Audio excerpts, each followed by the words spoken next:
So I've been getting a lot of questions about what I actually run as far as for navigation, infotainment, monitoring the engine, fuel consumption, all that stuff. Well, this is it.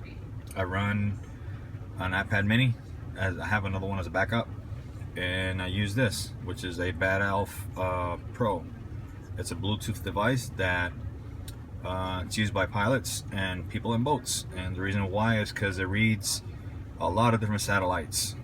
Actually, it reads satellites that normal GPSs don't have access to. For example, you can use Russian satellites and it'll read them and it'll actually work. So it's very, very useful when you're navigating or you're driving, for example, from the mainland US into Alaska. You tend to lose GPS signal and stuff. This won't. It's a standalone unit. It feeds through the back here. It's got an internal battery. It also can do data logging, so you can actually use this as a just standalone GPS. So for example, if you want to leave a vehicle, you can actually take it, put it in your pocket, and you can still keep tracking, come back, download where you were at, and it keeps all that information. It's very small. It's very light. Well, it's not super light, but it weighs about as much as a cell phone, and it is a very, very nifty little device. I love it. What this allows me to do is take an iPad mini Wi-Fi that normally doesn't work for navigation, and through the use of apps, you'll see it here link up and it'll do a handshake with the Bad Elf, and there it is. Now my iPad mini Wi-Fi is now navigating, and I use it for all my mapping functions from this app specifically, so you don't have to keep coming in and out of the app, going using different apps. This one enables it to use like very popular features that you were normally trying to access while you're actually navigating. For example, lets you access your playlist from your iTunes. It also lets you bring in layers, maps.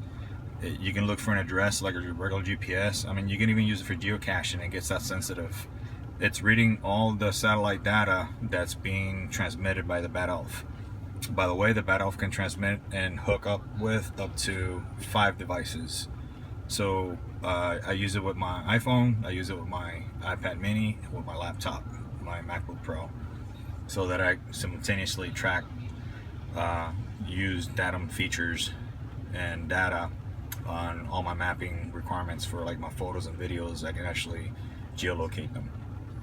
Another really cool feature that the iPad mini lets you do is you can get this thing called Automatic. Automatic is a Bluetooth ODB2 reader that lets you link up to the iPad, and it's really neat because it actually tracks the way you drive, and it can tell if you are wasteful in the way you drive, if you drive too aggressive, and it lets you measure that in several different ways. It's really neat. If you go online, it'll go into all the details.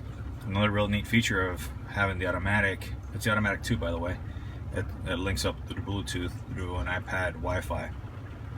It also lets you do this. Now this is pretty much a scan gauge. So I have a scan gauge function, and you see it right there. No wires, no cables, no nothing. The iPad mini is, most Mac users know, has a very, very long battery life, and it'll function there, and it'll read any sensor that the vehicle has. The ODB2 reports into this app, and the app actually lets you literally customize it to whatever function you actually want to monitor. So you can monitoring it from the cycle of your injectors to the temperature converters to whatever. If it's a sensor the truck can monitor and read, this can access it and it can display it for you. These are customizable.